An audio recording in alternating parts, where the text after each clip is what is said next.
Imagine करा, हं, एक असं गाव ज्याला ना कुठली वेस आहे ना कुठली साधी भिंत, पण तरीही तिथले नियम आणि चालीरीती एवढे कडक आहेत ना की कोणीच ती अदृश्य भिंत ओलांडू शकत नाही. Welcome to Aksharwari. आज हा चहाचा घोट घेताना आपण जो विषय उलगडणार आहोत तो एकदम रिअल आणि रॉ आहे. म्हणजे बऱ्याचदा आपण साहित्याबद्दल बोलतो तेव्हा गोष्टी खूप रोमॅन्टिसाइज केलेल्या असतात ना. हो ना.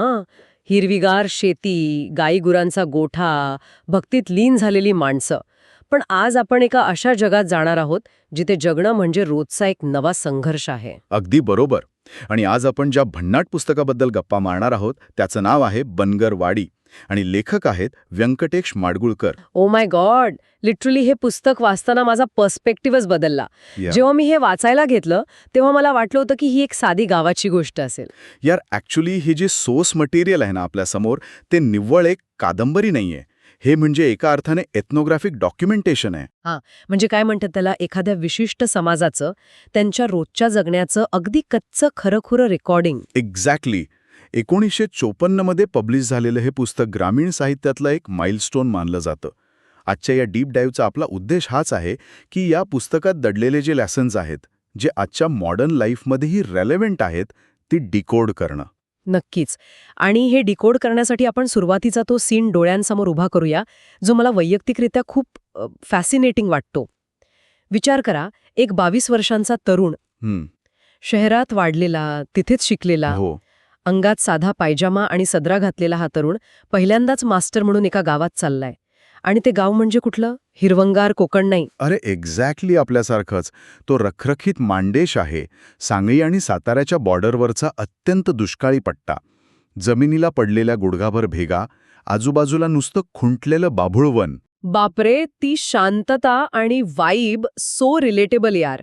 पुण्यासारख्या शहरातून आपण जेव्हा उन्हाळ्यात साताऱ्याच्या पुढे मसवड किंवा आटपाडीकडे जातो तेव्हा तो उन्हाचा चटका टोटली अंगावर येतो. हो ना. पण विचार कर, आपण फक्त सुट्टीत 2 दिवसांसाठी तिथे जातो. हा माणूस तिथे राहायला गेलाय. बेसिकली हे एखाद्या एलियन प्लॅनेटवर लँड झाल्यासारखं आहे. ट्रू. त्याला काहीच आयडिया नसते की इथे लोक कुठे गेलेत, राहायचं कुठे. गावात रस्ते पण नसतात, नुसत्या पायवाटा. आणि याच गोंधळात असताना त्याला एक लाल फेटा बांधलेला, हातात भाला घेतलेला माणूस भेटतो. त्याचे डोळे एकदम लालबुंद झालेले असतात.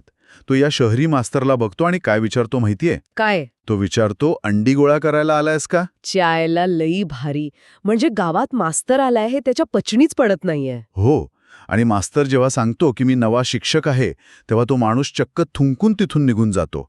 त्याला वाटतं की या गावात पोरच नाहीत, तिथे शाळा कशी चालणार? हा जो कल्चर शॉक आहे ना, तो खूप इंटेन्स आहे. इथल्या माणसांचा दृष्टिकोन अत्यंत प्रॅक्टिकल असतो बघ.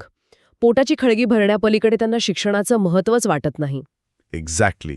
आणि इथूनच आपण या पुस्तकातल्या एका अत्यंत महत्त्वाच्या मुद्द्याकडे वळतो. आपण नेहमी म्हणतो ना की माणूस हा निसर्गाचा मालक आहे. म्हणजे शहरात आपण काय करतो, बाहेर ऊन नसलं की एसी लावतो, निसर्गाला इग्नोर करतो आपण. अगदी. पण बनगरवाडीत निसर्ग हा फक्त एक बॅकग्राऊंड नाहीये. तो तुमचा रोजचा मॅनेजर आहे, जो तुमची लाईफ डिक्टेट करतो. सिरियसली माइंडसेट बदलला हे वाचून. मला लिटरली अंगावर काटा आला वाचताना. साताऱ्याच्या दुष्काळी पट्ट्यातलं हेच तर वास्तव आहे. तिथे वर्षाला सरासरी फक्त 70 मिलीमीटर पाऊस पडतो. विचार करा, पुण्यात मुंबईत एका तासात जेवढा पाऊस पडतो तेवढा तिथे वर्षभरात पडतो. त्यामुळे तिथला जो धनगर समाज आहे त्यांचं संपूर्ण जगणं निसर्गावर अवलंबून आहे. हो ना. पाण्याची टंचाई ही तिथली रोजची लढाई आहे. आजही आपण बघतो साताऱ्याकडे पाण्यासाठी बायका मैलोन मैल चालत जातात. पण या लढाईतली सगळ्यात फॅसिनेटिंग गोष्ट कोणती असेल तर ती ही आहे की हे लोक निसर्गाला शरण जात नाहीत, ते अडॅप्ट करतात.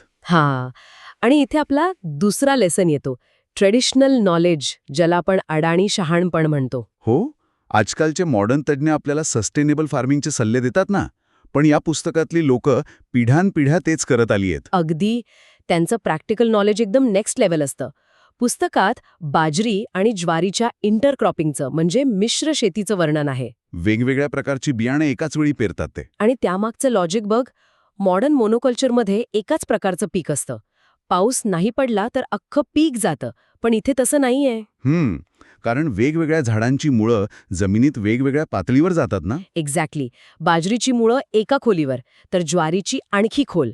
त्यामुळे जमिनीत जो अत्यंत कमी ओलावा असतो त्याचा पुरेपूर वापर होतो. ऑनेस्टली हा एक गेम चेंजर पॉइंट आहे. एका पिकाला पाणी मिळालं नाही तरी दुसरं पीक तग धरून राहतं. निसर्गाने जरी फटका मारला तरी जगण्याची खिडकी उघडी असते.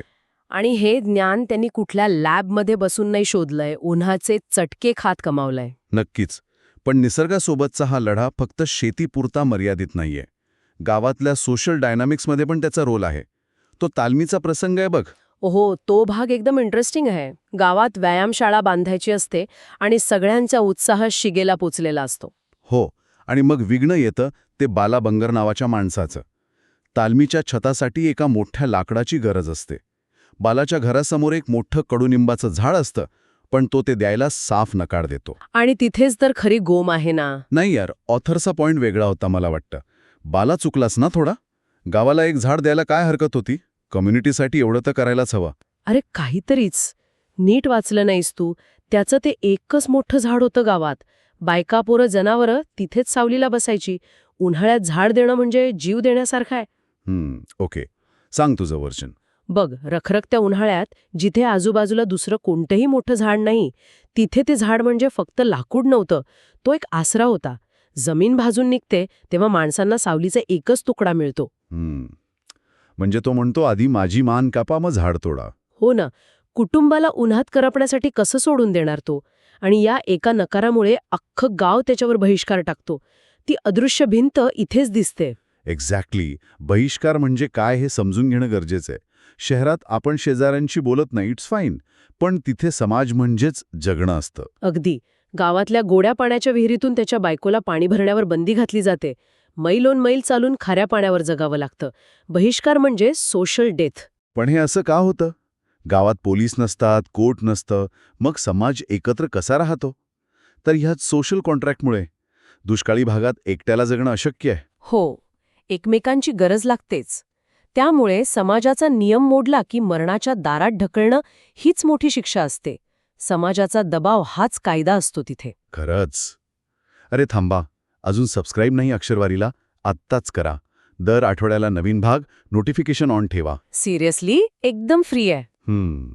आता आपण गावातल्या एका अशा कॅरेक्टरकडे वळूया जे वाचल्यावर मोरॅलिटी म्हणजे नक्की काय यावर विचार करायला भाग पाडतं.